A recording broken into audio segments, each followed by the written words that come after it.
Je suis scaphandrier donc classe 2 mention A. On va réaliser des travaux du coulage de béton, du coffrage, de la démolition, des travaux de soudure, des travaux de montage, du travaux de relevage, tout ce qui est inspection, tout ce qui est marteau-piqueur, tout ce qui est mise en place d'outils hydrauliques sous-marines. On travaille exactement de la même façon que le BTP, en surface et sous l'eau. Obligatoirement, on est une équipe de 3 personnes. On plonge seul, mais par contre, on a ce qu'on appelle un plongeur secours en surface et on a le COH. Donc un chef opération hyperbar. Et donc c'est lui qui dirigera le chantier. Il s'occupe de la communication et de l'air du plongeur. Au fur et à mesure de l'avancée du chantier, on va inverser les rôles. Chacun prendra la place de l'autre. Impeccable.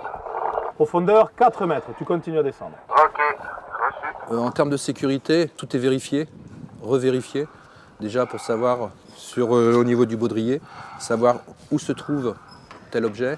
Si on a des outils en plus, savoir quel outil on va utiliser, si c'est une clé à molette, si c'est un burin, si c'est un marteau, avoir le bon outil au bon moment. Le fait de ne pas y voir, on développe un toucher qui est différent, une imagination en fait.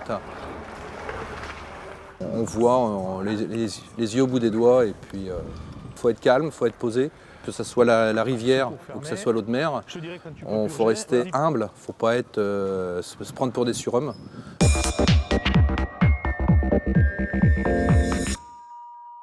Alors on est sensibilisé à l'environnement et à l'écologie pour la simple et bonne raison qu'on travaille déjà sur une zone géographique avec une façade maritime, avec des différents cours d'eau. Il y a tout un biotope autour de ces cours d'eau.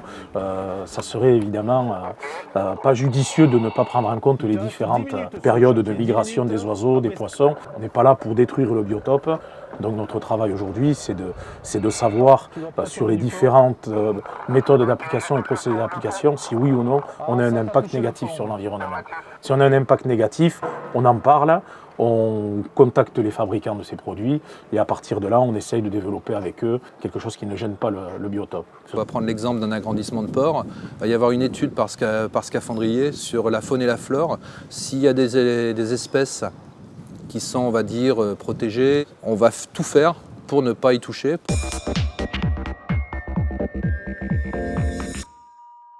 En tant que formateur, notre rôle, évidemment, ça va être de leur faire intégrer que le milieu aquatique est un milieu naturel, que tout ce qu'on y fait est impactant pour l'environnement.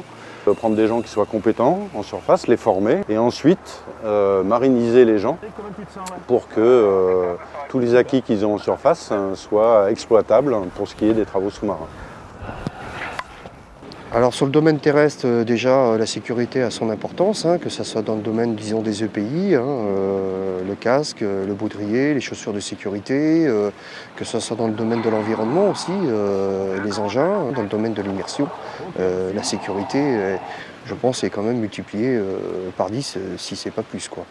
Être acteur du développement durable pour un scaphandrier, une scaphandrière travaux publics, c'est, pour la dimension environnementale, préserver la flore et la faune en respectant les procédures pendant et après le chantier. C'est trier les déchets de chantier, ciment, béton, ferraille. Pour la dimension économique, c'est limiter les consommations d'énergie en contrôlant la présence de fuites de carburant et d'huile. C'est assurer la qualité des travaux afin de ne pas avoir à revenir sur le site. Être acteur du développement durable pour la dimension sociale, c'est sécuriser le chantier pour soi et pour les membres de son équipe en respectant les processus. C'est aider à la prise de décision en rendant compte de façon précise de ce qui est constaté sous l'eau.